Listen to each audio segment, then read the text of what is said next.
What's up YouTube, and welcome back to another episode of Homebrew Subaru. Today I plan on installing the fuel pump into the S13.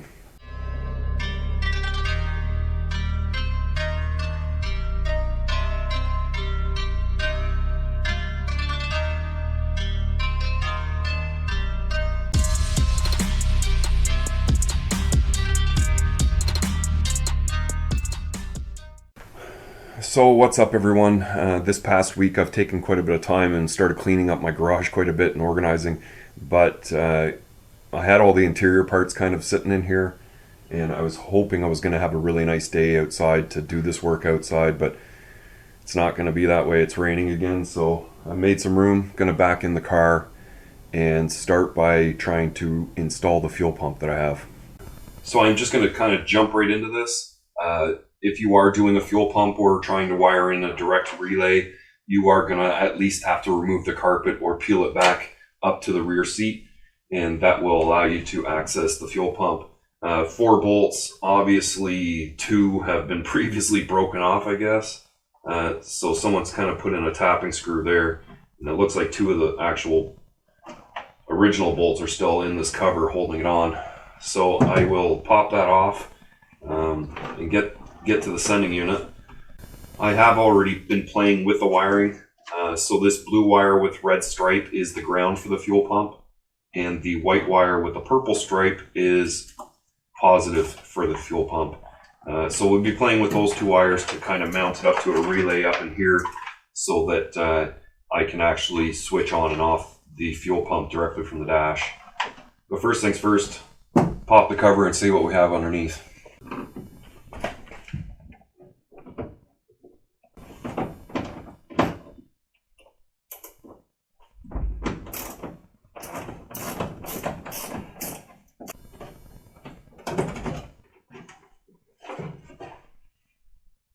So easily enough, the cover's out of the way. The harness directly attaches to the top of the sending unit, so there's not really any disconnecting the cover other than kind of pushing through this grommet and then passing the wire through the cover. Might make it a little easier with the cover out of the way. Just these 2 lines need to be popped off, and there's probably 6 hex bolts that are 8mm heads. I'm hoping they don't break. Something I have noticed that it appears that has gone on here is someone has used like seal all to seal the top of this unit. It's like a hard glue. I can see it coming out of the side over here. It sealed it, but now I've kind of break it apart and get that out of there, and not sure what I'm going to find underneath. So this is the type of thing that you can run into with a $1,200 chassis that you buy. So first I'll start by taking the clamps off the lines.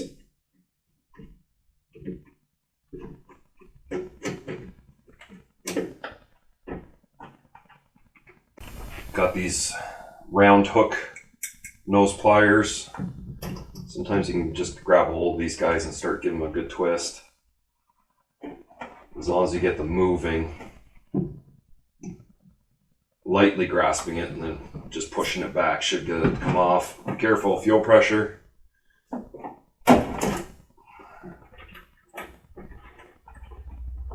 There's one.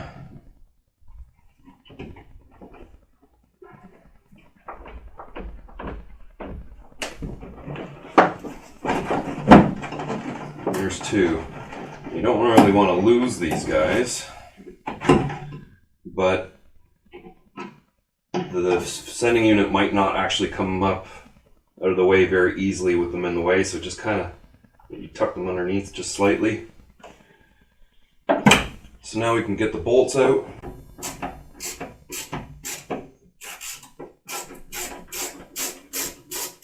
Okay, so all the bolts came out without breaking, so that's a good start. Let's take these clamps off. Might actually put replacement fuel injection clamps on. I don't think there's going to be a lot other than spraying some compressed air in here to prevent stuff from falling into the tank, so I'll hit it with some air.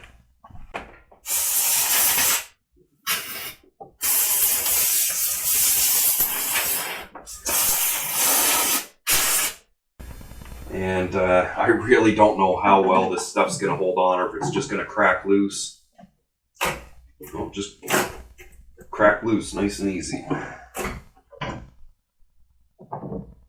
So this guy should just kind of literally lift out of here, but because it's going to have fuel, you're going to want to have a pan of some kind sitting there instead of making a mess.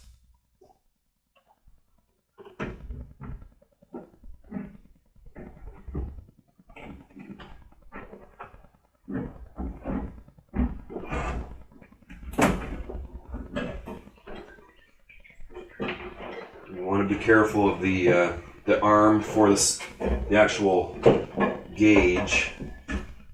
I think that's probably going to have to come out first.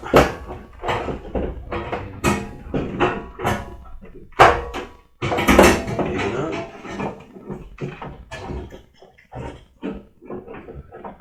You want to work slow. I mean, you don't want to force the pump assembly out and bend or break the gauge.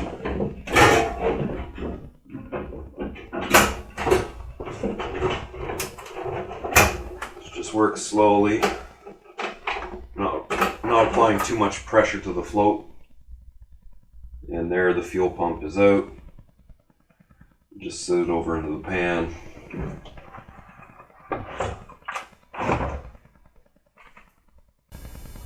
Now, just having a look with the light, there isn't much stuff collected in the tank. The baffle is in there. I want to try and break away the sealant without having it fall into the tank. It came off really nice. So I'm pretty sure this is Seal All. It's a special product for sealing petroleum, usually fuel. You can actually use this stuff on fuel tanks to seal them. More of a temporary fix, but for something like the top of this sending unit, this is literally like a long-term fix because nothing will move this or shift it around. Actually come across this stuff in my garage. So this is the product, Seal All, gas and oil resistant. I can't remember why I have this tube, but good thing to have around for this type of thing. So even if I do need to use some of this to reseal it, at least I can. The O-ring isn't really that flat. I think it's just literally the rust buildup on the bottom of the sending unit and around the tank here. It's probably swollen it away from the O-ring a little bit and caused it not to seal the greatest. And maybe they were even getting a smell of fuel, so they just applied the Seal All to it to seal up anything that might have been leaking. And here is the pump that I do plan on using. Now, I did buy this on eBay. It was very cheap. I've had this pump for quite some time, intended to put it into this car. It's literally just marked fuel pump, professional production, high precision body machining on special CNC bench lathes. Like, give me a break, it's just a cheap fuel pump. It was rated for 255 liters per hour, so it should be good enough, although you can't trust this stuff. So even installing it, I am going to have something to at least look at the air-fuel ratio to make sure that we are staying rich enough. Although, because I'm not really running bigger injectors or different tune, a factory stock fuel pump would actually just run this engine. I don't think it requires any different fuel pump to create more pressure. So having this as a direct replacement to that, even if it is an OEM pump, should work absolutely fine regardless. This is the pump that I ran the engine on the floor when I had the engine out of the car.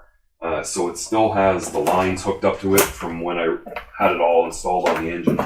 So I've got to disconnect all this stuff and then see how this pump actually comes out of there, and then go about installing this one onto that sending unit. Obviously the new pump, the housing is considerably smaller, and it doesn't seem to line up with anything.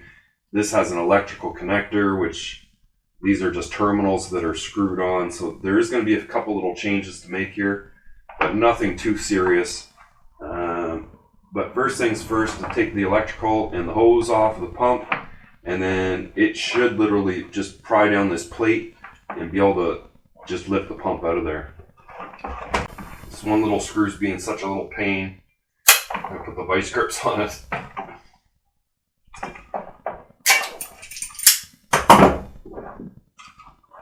Amazing how tight it was. Now to just try and get this spring clamp. It's kind of in an awkward position.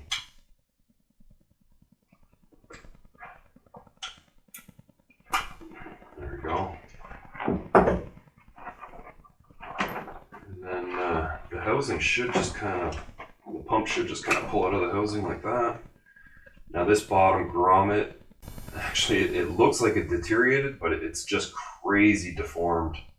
It's so soft and mushy. It's probably contaminating the fuel a little bit. Yeah, there's maybe a little bit of stuff coming off of it. So just to get that out of the tank is a good thing. This sock is probably just full of grunge. It's a couple twists and that pumps off. It's actually quite heavy. So in the box, there is a couple extra little goodies, including like an extra insulator for the pump, some hose to replace some of the old hose, and this bottom insulator. The bottom one I think will actually fit snugly in here, or at least somewhat, which could help retain the pump. Yeah, put it on the angle like that. And might have to lengthen this hose a little bit, but I'm definitely going to change it. And then just all it is cutting off these wires and putting on the connector. So the next thing is to get this electrical connector installed so that it can plug into the pump. And the easiest way to actually do that is going to be unsolder the wiring from the sending unit, and then just solder these wires back onto those terminals, and it'll plug right into the pump. So just apply some heat directly to the terminal.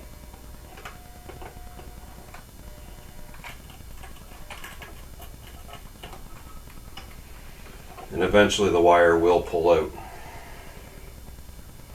Sometimes it leaves the little hole behind so that you can put in the new wire.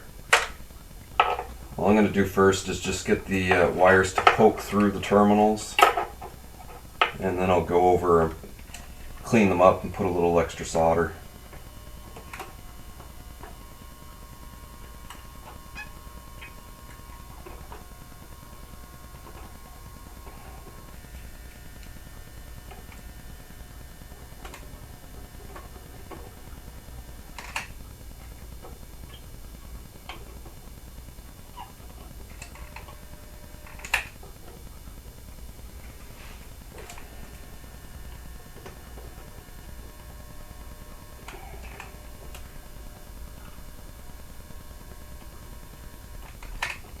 Even if your connection looks good, just go ahead and make sure you put some extra solder on there. You don't want this connection coming loose and creating sparks. And now with our new connector soldered on with confidence, we can just pass it through here. You can see on this other side I already do have the pump installed.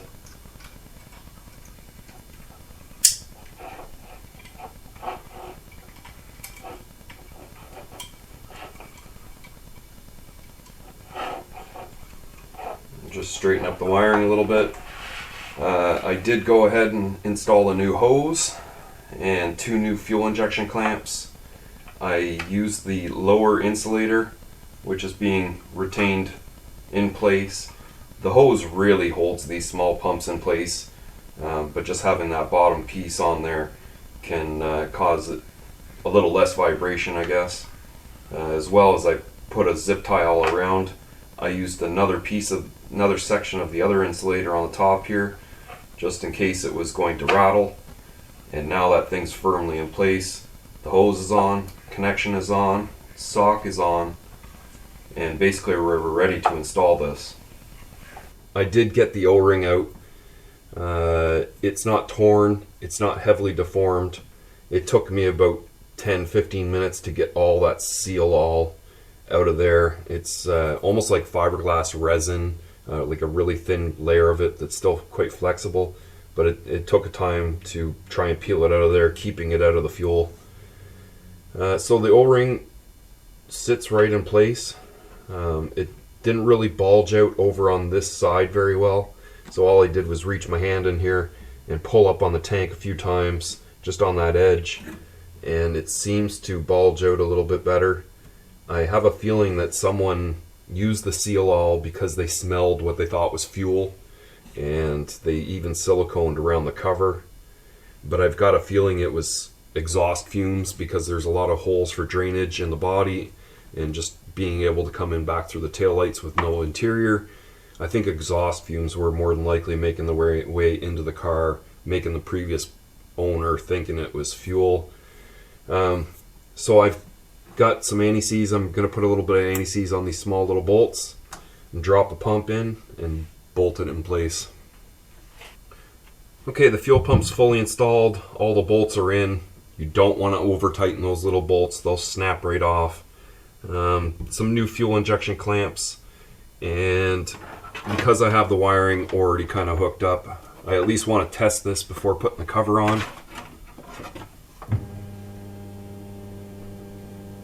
We just want to hear the fuel pump run, know that fuel's being sent up. As long as these hoses don't get switched around, which is pretty difficult because it's very tight up in there, then as long as you put them back on, you can't route them in properly. So now the cover can go back on, but we are going to change up some of the wiring, and I am going to plan on connecting the positive lead directly after the breaker with a fuse, and then the ground side we're going to hook up to a relay so that it can be switched on and off from the dash. And through the magical power of editing, the fuel pump is wired to the relay. Direct power comes after the breaker, so the breaker must be switched on to send power down this red wire, which is fused with a 10 amp. It goes directly to the fuel pump. So I think I've wired it backwards, but regardless, it doesn't matter. We're going to send ground to the fuel pump, and how we'll do that is this wire will lead all the way to the front dash so that it can be switched on with a dash toggle switch. That switch will be connected to ground so that when it turns on, it will send ground down this wire and trip the relay to send ground to the fuel pump. Okay, so now we're just going to give it a quick little test. Turn the breaker on. That powers up the vehicle. We should have power going to the fuel pump, and we'll just ground this out on the battery as if we're turning on the toggle switch for the fuel pump. The fuel pump activates. You can hear the relay clicking. So that's pretty much that. This does need to be sent up to the front, but a lot more wiring does need to be sent to the front. A lot of this needs to be cleaned up, and the interior will be able to go in at this point, mount the battery box. Hopefully we'll get that next episode. So I do realize this video wasn't very exciting to watch. Installing a fuel pump's not too big of a deal, and to be perfectly honest, I didn't think I was going to put out a video this week just because I've got a lot of stuff going on in the garage. But realistically, the interior of the car is taking up too much room, so I just kind of need to pack the car in, make some room in the garage, back the car in, get the fuel pump installed, so now I can get the interior into the car. Getting that done will, give me the extra room that I need to actually clean up this place without getting the interior dirty, you know what I mean? I don't want to be sweeping and getting dust and dirt all up into the freshly cleaned and sprayed interior. So hopefully that'll happen through this week, and then I can just continue on in the garage and get it cleaned up. Literally getting the interior in is not going to be too big of a deal. In the battery box, the bolt holes are already drilled through the body and the battery box. So it's just a matter of getting the carpet in, getting some holes in the carpet so the bolts will go through and the wiring will pass around, and then fastening it all up. So I'm hoping I'll get that out this next weekend. And if you like this video, definitely give it a thumbs up. And if you're new here and you haven't already, please consider hitting that subscribe button for me. Leave your questions and comments further down below, and I'll see you in the next one.